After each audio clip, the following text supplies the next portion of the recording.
I'm Robin Leon with Au Pair in America, and we are here today talking with one of our long-term host moms, Jessie Katz. She's going to be talking about her experience hosting an au pair.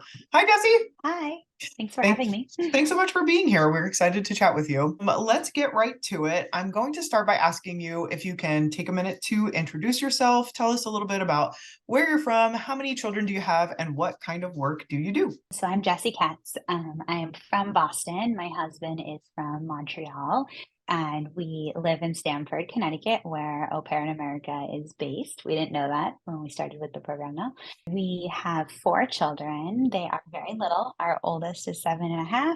Then we have a almost 6-year-old this week.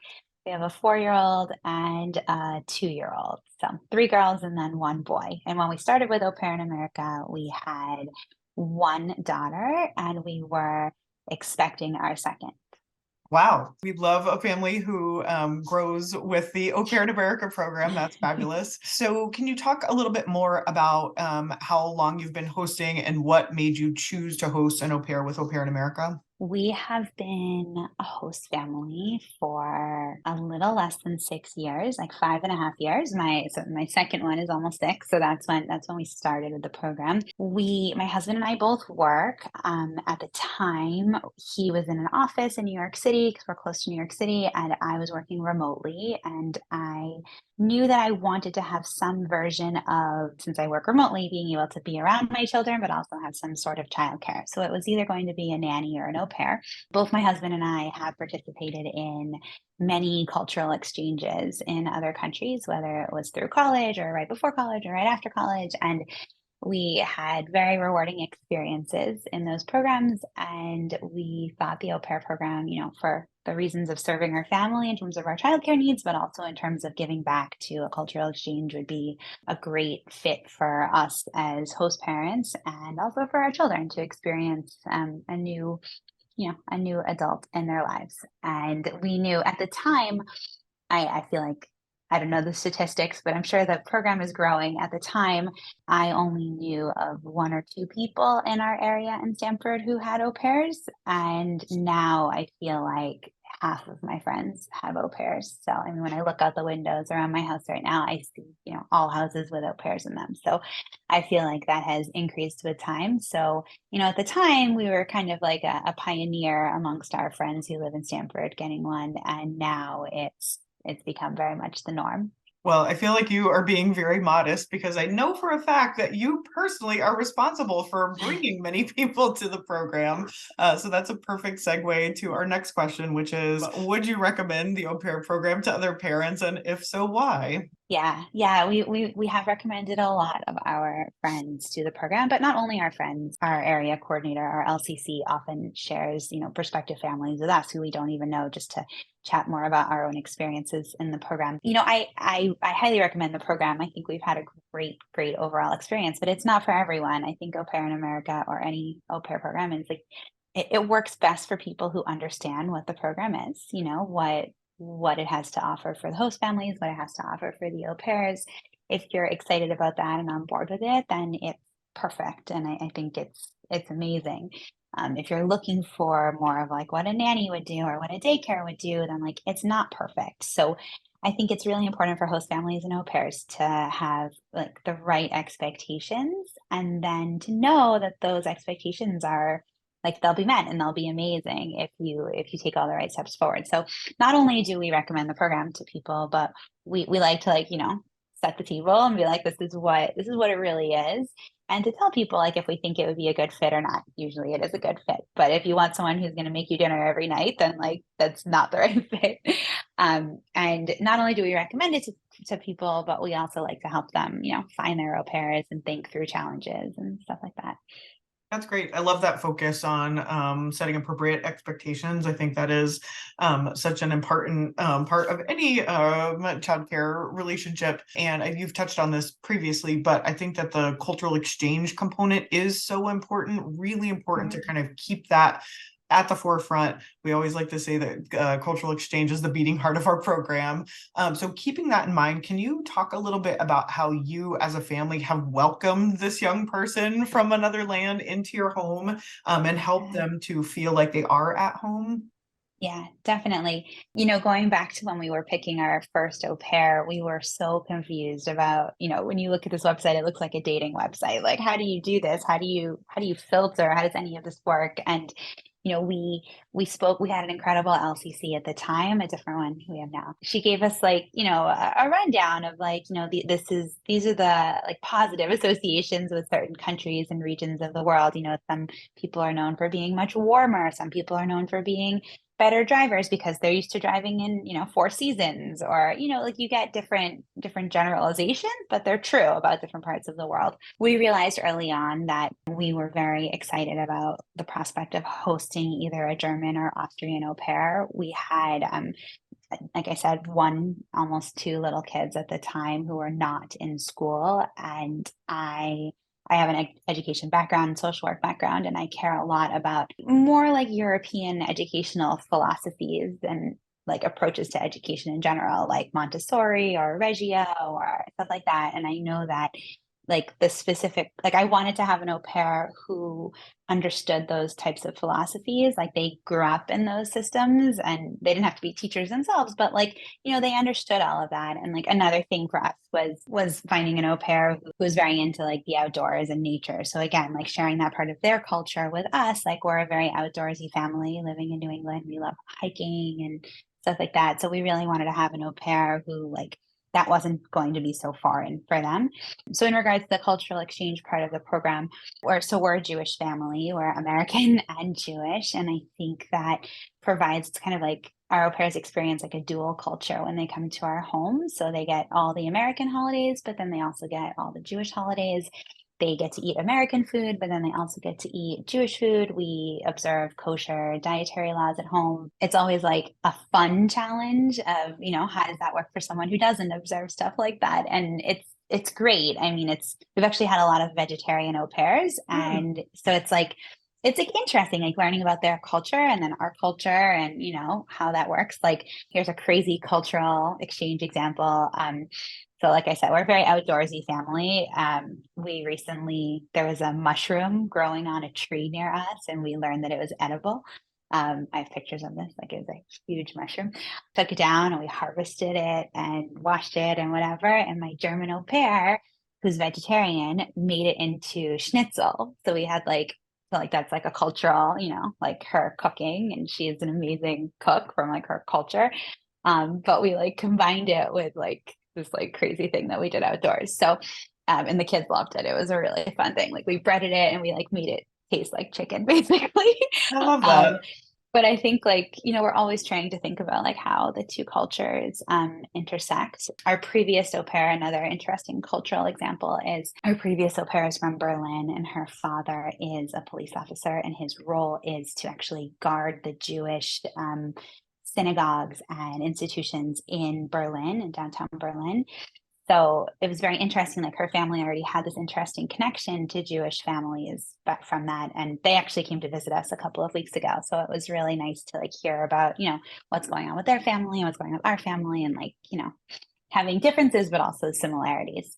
Another piece of the cultural exchange, I think, is supporting your au pair in experiencing the American culture. And, I often hear from people who have, lots of questions about the program, like, are you like a babysitter? You already have your own kids and you're bringing another younger person into your home. And I think that, everything's about how you approach it and your perspective. So I don't feel like a babysitter at all. I feel like almost like a mentor in a sense. So I love when my au pairs come to us and they say, like, can you help us plan a trip to Philadelphia? Can you help us do this? Like, can you help figure out like, should we take a plane or a train, or, what's the best way to do this? And then we also include our au pairs in everything culturally related. We've traveled a lot. We have taken our au pair to different states and different countries. And it's really nice I mean, obviously have childcare when you're traveling, but more importantly, to share that experience with them, both as a family and like as a culture.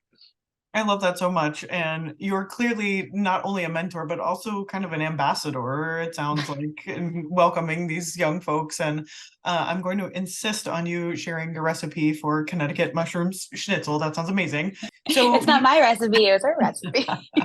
and that's exactly the type of meaningful cultural exchange that we talk about with our program all the time. So that's great. You've touched on this quite a bit, but can you talk about any other tips you have for kind of balancing the needs of you, your family, the childcare needs of the program, also balanced with the au pair's desire to see the US and travel and have kind of her own cultural exchange experience? So it might sound pretty basic, but I think all of this is rooted in really strong communication. And, we have a Google Calendar that we share with our au pairs, and we put stuff on it for ourselves. We put stuff on it for our kids. We put stuff on it, or then our au pairs also put stuff on it for themselves. So, like, if our au pair wants to go away for a long weekend, we just make sure that that's on the calendar. We know in advance, etc. So I think that having really strong communication is like really, how you find that balance with whatever it is. And then if there's times where you need a little, like you're running late from work and you need a little extra help on that end, or the opposite, like next week I realized our family's coming and like we don't need our au pair's help that day. So I just said, oh, like go away with your friends or do something, have a fun long weekend. So I think when you have really strong communication, there's no question of like, trust issues or, abusing anything or whatever. Like you really are adults and you're working together for the same purpose. Like I love supervising people at my job, and I find a lot of pride. I take a lot of pride in being a good manager. And I think at the end of the day, like really strong communication makes you a great like manager in a sense when you're working with your au pairs. Like if like I don't think we've ever had an au pair where we've tracked the number of days that they've taken off, even though of course there's like, minimums that they're supposed to be allotted, but they take way over that. It's just about communication with us. And for us, like that's what's really important. We want them to have a great experience. And if there's extra time we can give them to have that great experience, we want to do that.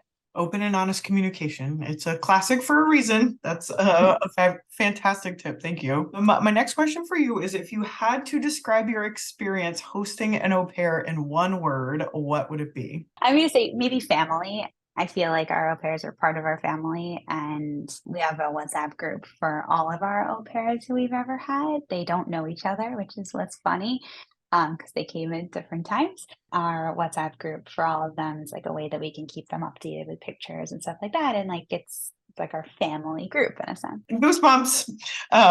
That's fantastic. I love that. Can you talk a little bit? I feel like the communication advice really is helpful for this, but any other tips or guidance that you have for host families who might be kind of embarking on this au pair journey, who are concerned about what to do if there are any problems or issues that come up in the match? What tips would you offer for maybe a newer family who is starting this process? Again, like going back to what I said earlier, like realistic expectations. Like there are going to be issues. Like any two people in the world are going to have issues with each other.